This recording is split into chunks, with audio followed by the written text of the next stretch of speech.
The sharp pain started towards the end of my third grade year. Summer in Maine was normal, except for the shooting pains that continued to inflict severe pain in my right hip. In the beginning, my parents and I thought it was normal growing pains. I was 9, going on 10, and it was routine to have aches and pains as my body was beginning to change. Summer soon ended, but the pain never left. These normal growing pains were turning into something more, and my parents knew more needed to be done. Back in San Francisco, we went to visit my pediatrician, who told my parents the two possibilities were bone marrow cancer and Legg-Calvé-Perthes disease. Neither was a wanted outcome. We went to UCSF Hospital to get x-rays and hoped for a quick response. Immediately, the same day, we got an email to make an appointment with Dr. Diab, a surgeon specializing in hip surgeries. We were sitting in his office, and I knew. I could feel the energy in the room change. My parents tensed up, and as soon as I saw the doctor's face, I knew the news was not good. I left the room heartbroken. I was diagnosed with Legg-Calvé-Perthes. I was distraught because I thought I could never play sports again. At first, I thought Dr. Diab was cruel and unkind. Being a 9-year-old, I hated him. He ruined my life with the news, but looking back, I now know he had to just deliver the bad news.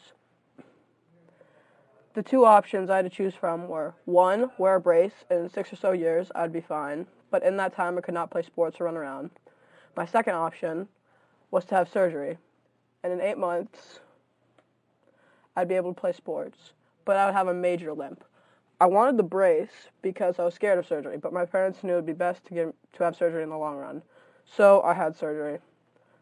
After my surgery, I was back in school, and I was envious of all the other kids when it was recess or PE time, because I could not play and they could.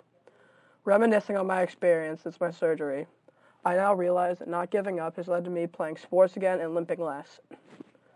I did not give up when a major challenge came up. This gave me confidence to try, even when it seemed impossible. In the past, it was hard not to give up. Sometimes it was really hard not to give up, especially when I'd be on the worst team and I thought I was better than other people.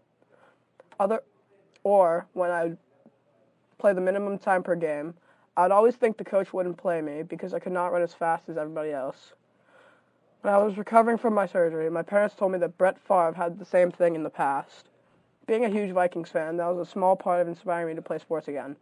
Looking back, I realized they made that up to try and inspire me, but it worked. Never give up who you are when challenges arise. Whether you're struggling in school, overcoming an injury, or whatever the challenge is, never let your problems become who you are.